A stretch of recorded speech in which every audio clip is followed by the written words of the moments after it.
नमस्कार, मैं हूं आपके साथ सुनील कुमार शर्मा और आप देख रहे हैं न्यूज जन आवाज। बांग्लादेश में हिंदुओं को शक्ति प्रदान करने के लिए किया गया हनुमान चालीसा पाठ। जोधपुर संभाग प्रभारी चित्रेश बोहरा की ग्राउंड रिपोर्ट। बांग्लादेश में हिंदुओं के विरुद्ध हो रही हिंसा व अत्याचार के विरोध में सेक्टर 4 कुड़ी भक्तासिनी जोधपुर स्थित बालाजी मंदिर में सामूहिक हनुमान चालीसा पाठ का आयोजन किया गया। बांग्लादेशी हिंदुओं को शक्ति प्रदान करने की कामना के साथ किए गए इस पाठ में बड़ी संख्या में क्षेत्रवासी उपस्थित हुए। क्षेत्रवासियों ने बांग्लादेश में हिंदुओं के विरुद्ध हो रही हिंसा व अत्याचार के मामलों में विभिन्न तथा कथित मानवाधिकार संगठनों की चुप्पी पर जमकर रोष निकाला।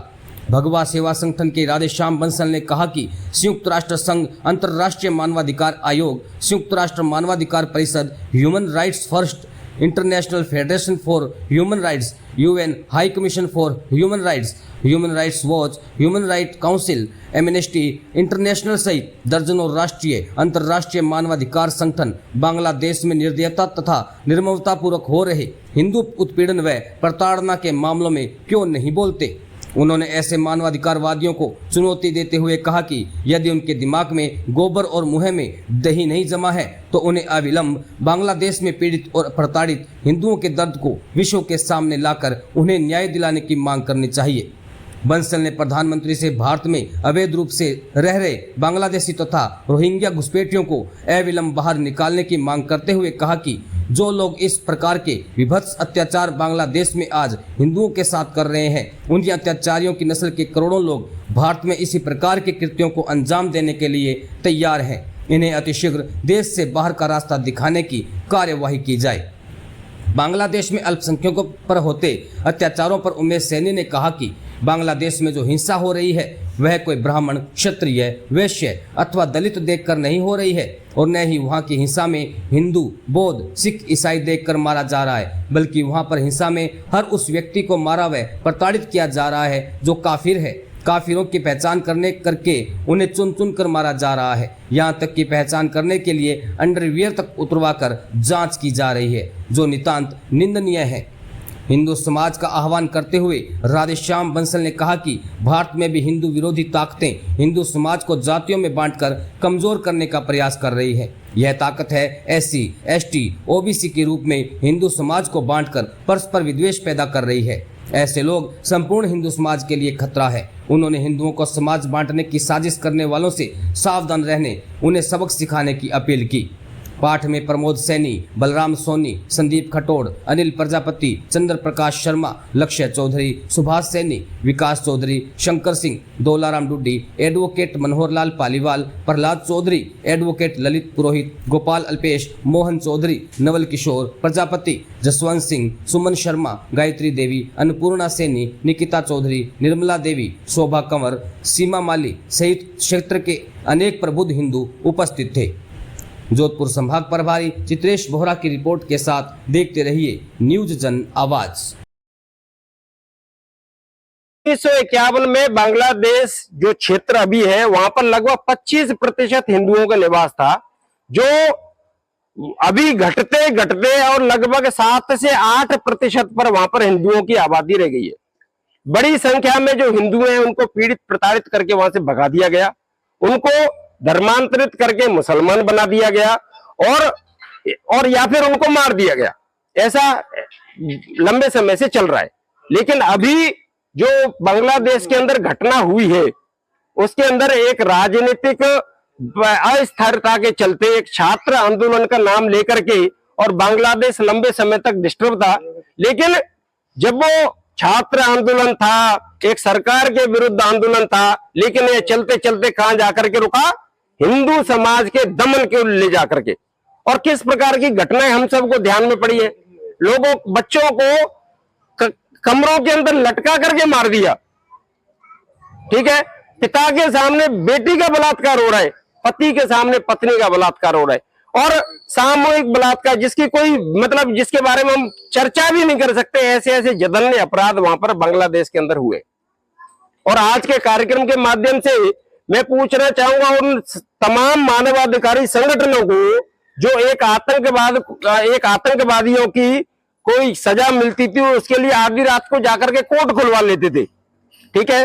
विश्व स्वास्थ्य संगठन हो गया, यूएनओ हो गया, united nation organisation, united nation human right council हो गई, अंतरराष्ट्रीय मानवाधिकार संगठन, human right first, human right और इस तरह एमनेस्टी इंटरनेशनल, ऐसे तमाम अंतरराष्ट्रीय मानवाधिकार संगठन है जो कि मानवाधिकारों के नाम पर दानवाधिकार की बात करते हैं और आतंकवादियों के लिए खड़े रहते हैं। लेकिन आज तक के इतिहास में इतने समय हो गया, कोई भी मानवाधिकार संगठन तमाम हिंदुओं के ऊपर हो रही हिंसा और प्रताड़ना के विषय में एक शब्द नहीं बोला। कहीं कोई मिले तो उसको कहना कि ये तुम्हारी दिमाग में भूसा नहीं भरा हुआ और तुम्हारी मुंह के जवान के अंदर अगर पैरालाइसिस नहीं हुआ तो उन तमाम हिंदुओं के बारे में भी आवाज उठाएं और उनको न्याय दिलाने का प्रयास करें। दूसरा है, हमारे जो देश की सरकार है उनसे भी हम सबको ये मांग करनी चाहिए कि जो घटनाएं आज बांग्लादेश के अंदर और नर पिशाच कर रहे हैं, ऐसे नर पिशाचों की नस्ल के 5 करोड़ से ज्यादा लोग भारत के अंदर भी हैं, जो घुसपैठियों के रूप में भारत के अंदर घुस गए हैं। ठीक है ना? तो हमारी भारत सरकार से भी ये मांग होनी चाहिए कि ऐसे जो नर पिशाच जो ऐसा दृश्य बनाने के मन में लालसा लेकर के भारत के अंदर आए हुए हैं, उनको अविलंब भारत से खदेड़ने की जरूरत है। और तीसरा, मैं भारत के हिंदू समाज से भी एक निवेदन करूंगा, हम सबको ये ध्यान में आ जाना चाहिए कि वहां पर जो अपराध हो रहे हैं वो कोई ये कि भाई ये ब्राह्मण है, ये जाट है, ये राजपूत है, ये बिश्नोई है, ये दलित है, ऐसा देख करके नहीं हो रहे। वहां पर अपराध हो रहे हैं कि यह हिंदू है, और यहां तक भी है कि केवल हिंदू देख करके अपराध नहीं हो रहे, वहां पर अपराध हो रहे हैं कि जो काफिर नहीं है, जो काफिर है उनको चुन चुन करके मारने का अपराध हो रहा है। तो ऐसे में हमारे समाज को जो लोग विघटित कर रहे हैं, जाति के नाम पर बांट रहे हैं, वो हमारे समाज के लिए बहुत बड़ा खतरा है। इसलिए हमारे देश की राजनीति में भी बहुत सारे लोग ऐसे हैं जो देश को या हिंदू समाज को जातिवाद के नाम पर बांट करके और अपना काम सिद्ध करने की सोच रहे हैं, हिंदू समाज को कमजोर करने की सोच रहे हैं। तो आने वाले समय में ऐसे लोगों को भी मुंह तोड़ जवाब दिए जाने की आवश्यकता है। और एक विषय और है कि जो लोग जो इस मानसिकता से ग्रसित हैं कि भाई काफिर मतलब इनको मारने से हमको 72 हुरें मिलेंगी, ऐसे लोग अपने बीच में भी बहुत सारे हैं। कैसे?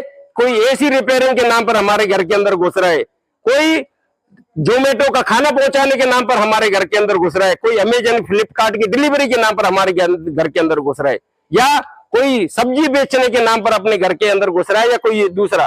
तो ऐसे लोगों का हमको ध्यान रखते हुए उनका आर्थिक बहिष्कार करें। ठीक है? हम जब जहां भी जाते हैं सामान खरीदने के लिए, देखें कि उसके घर के अंदर, उसकी दुकान के अंदर उसके वहां भगवान का चित्र लगा हुआ है कि नहीं लगा हुआ, उसने हाथ में कलावा पहना हुआ है कि नहीं पहना हुआ, और जिसके पास हम जाते हैं जय श्री राम बोलते हैं, वो सामने जय श्री राम का जय श्री राम से जवाब देता है कि नहीं देता।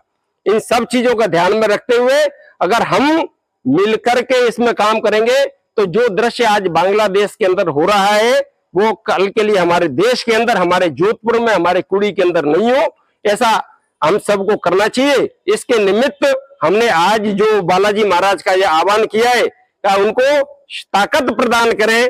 और हम सबको एक अंत में एक शब्द और कहूंगा, गाड़ी हमारे पास छोटी हो सकती है, बड़ी हो सकती है, मोबाइल हमारे पास आईफोन हो सकता है या 2000 रुपए वाला हो सकता है, लेकिन घर के अंदर किसी न किसी प्रकार का हथियार जरूर रखिए। अगर हमारे घर पर हथियार रहेगा तो जरूरत पड़ने पर वो काम भी आएगा। लेकिन हमारे समाज के अंदर कई जगह, कई घरों पर तो देखेंगे तो हो सकता है लाठी भी नहीं मिले।